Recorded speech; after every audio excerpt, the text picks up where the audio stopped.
prochain livre. D'argent en provenance du matelas. Oui, mais ça m'est arrivé.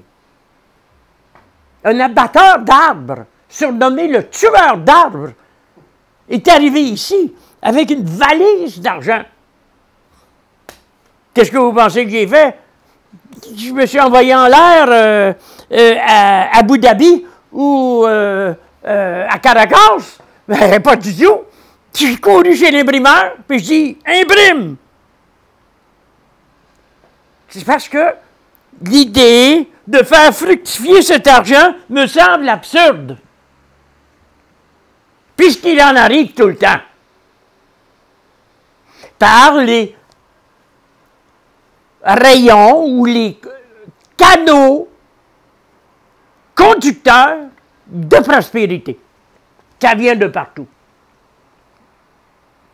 Il y a beaucoup de gens qui ont de la misère à comprendre ça avec l'argent. Imaginez s'ils ont de la misère à comprendre ça avec l'amour.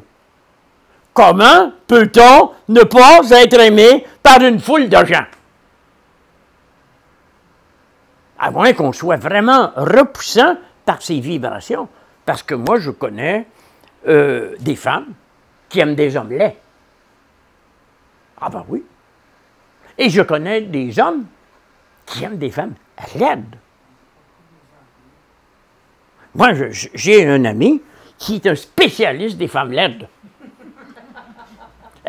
Si elles sont maigrichonnes, elles souffrent de strabisme, sont squelettiques et ont l'air de sortir d'un camp de concentration, ils me donnent des gros coups de coude dans les côtes en disant « Regarde, regarde! » Moi, je vais vous regarder, je vois rien. Ben, il y a quelqu'un qui a dit ces gens-là ont besoin d'amour plus que ceux qui sont beaux. Écoutez, une chose est certaine, je suis en train de vous dire que même un torchon trouve sa guenille.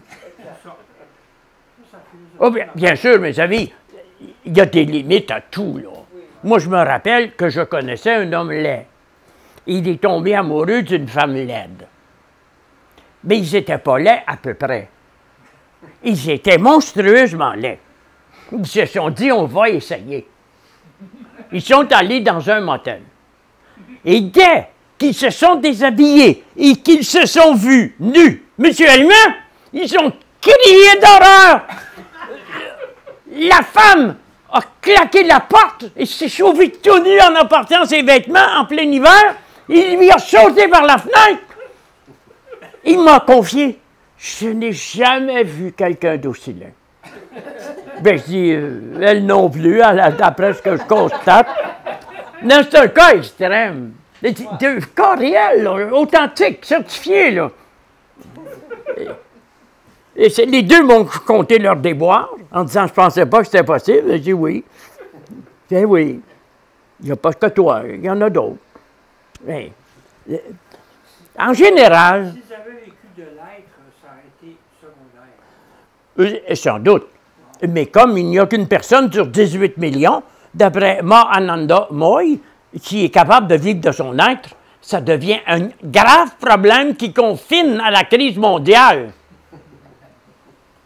Pourquoi pensez-vous que ces gens-là vont crucifier des enfants, trancher la tête des gens qu'ils immolent, se barbouiller de leur sang, se faire sauter avec des ceintures de dynamite? Mais voyons donc, mes amis, ces gens-là sont mal baisés. Ces gens-là ne jouissent pas, ne connaissent pas les douceurs de l'amour, les beaux corps alanguis. Il n'y a rien de plus anti-orgasmique que la guerre. On a beau me dire, il y a une joie de la souffrance. Allez compter ça aux chrétiens des catacombes. Moi, je vous dis, pourquoi ne pas se faciliter la vie au lieu de se la compliquer? Vous savez, il y a des gens qui se montrent un peu partout et qui disent que nous sommes vos dirigeants. Je n'ai pas besoin d'un dirigeant, moi. Mais il y en a qui sont contents d'avoir des dirigeants. 95% des Américains sont prêts à accepter une dictature à condition qu'on ne leur explique pas ce qui arrive.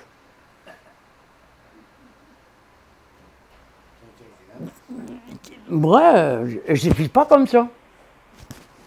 J'ai comme l'impression que la vie est facile. Aujourd'hui, j'ai tellement besoin de peu pour m'envoyer en l'air que que j'ai des visions.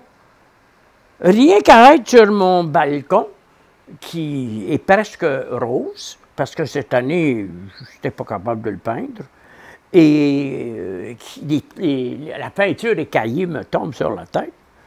Je me dis, mais mon petit chien Charlot, il couche à terre dans la poussière. Il a l'air heureux. Il est comblé. Je peux bien être sur un balcon dont la peinture s'écaille, sans fleurs, puis sans ma couleur rose habituelle. Moi, je vois la vie en rose. Je vois pas pourquoi je ferais un effort pour peindre mon balcon. Je vais m'arranger pour être enchanteur. Et il est sûr que je vais enchanter quelques personnes. Des gens charmants, des gens qui vont m'aider si j'ai besoin d'aide, mais qui vont profiter de ce débordement permanent de pensée, de sagesse et de lumière que constitue mon foyer actif. Les gens disent « T'es pas très généreux, André. Même les itinérants te connaissent. Ils disent que tu n'as jamais déboursé un sou. » Mais si l'itinérant vient me voir, je vais lui donner une idée. Il y a un gars qui est venu me voir, « Tu es un hostie. » Je dis « Oui. » Je dis « Je fais absolument rien. Tu as la réputation de ne pas te donner un sou aux itinérants. » Moi, j'ai des idées. J'aimerais bien savoir ce que c'est, ça. Je dis « Écoute, as-tu un crayon? » Il dit « Non. » Bon, mais tu as de la mémoire? On va essayer. Mais je mettez-vous à deux, là. Puis là, j'ai donné un petit poème. Esprit, la nuit, sans bruit, produit son fruit gratuit. Il dit, qu'est-ce que je vais faire avec ça? J'étais vraiment pas brillant. Tu vas en faire imprimer sur des petites feuilles de papier. Et là, tu vas aller voir une personne qui passe en te disant, j'ai ici une perle de sagesse. Avez-vous 5 $? Et cela va illuminer votre journée. Puis il n'y en a pas beaucoup. Si tu sais cibler les personnes que tu veux atteindre, qui vont te refuser le 5 $ parce qu'ils vont être curieux de voir ce qu'il y a sur ton petit papier et que tu appelles une perle de sagesse. Mais les gens sont trop idiots comme ça. Il y a un gars me bouscule en me disant « Hey man, as-tu 2 $? » Je dis « Non. » Ben, tu vas chier. Ben oui, voyons là, le gars va passer sa vie à quêter, puis il va rentrer chez lui le soir, puis il va s'éponger avec des bouteilles de mauvais vin rouge. Une femme vient me voir. À 22 ans, elle est jolie. Mais elle dit, moi, tu es écœuré de travailler. Oh, je dis, moi, ça fait longtemps. Elle dit, j'aurais besoin d'être entretenu.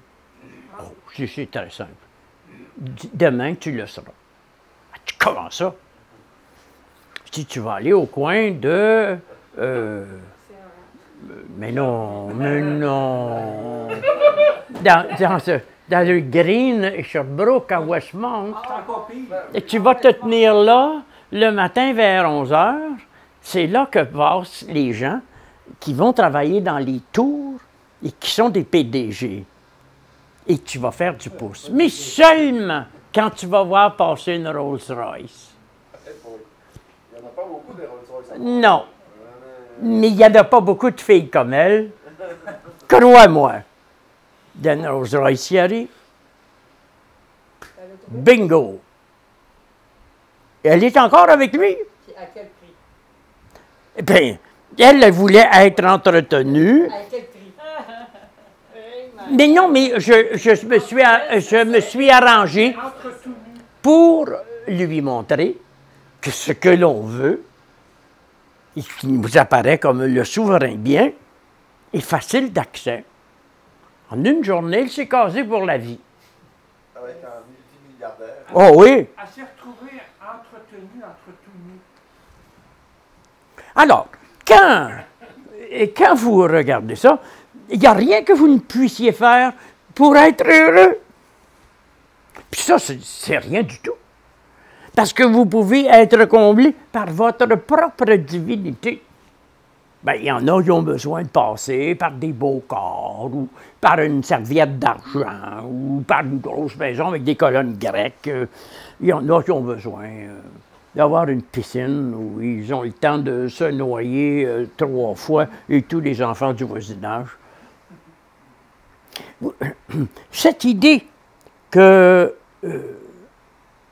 nous ne sommes pas capables de vivre au paradis sur Terre est une idée grossière qui a été inventée par les chrétiens, alimentée par les marxistes et entretenue par les existentialistes athées qui ont répandu l'idée que le monde est absurde et qu'il n'y a rien à faire. Je ne crois pas à ça. Je ne crois pas au christianisme, je ne crois pas au péché, je ne crois pas à la culpabilité, dans des psy de la planète au complet.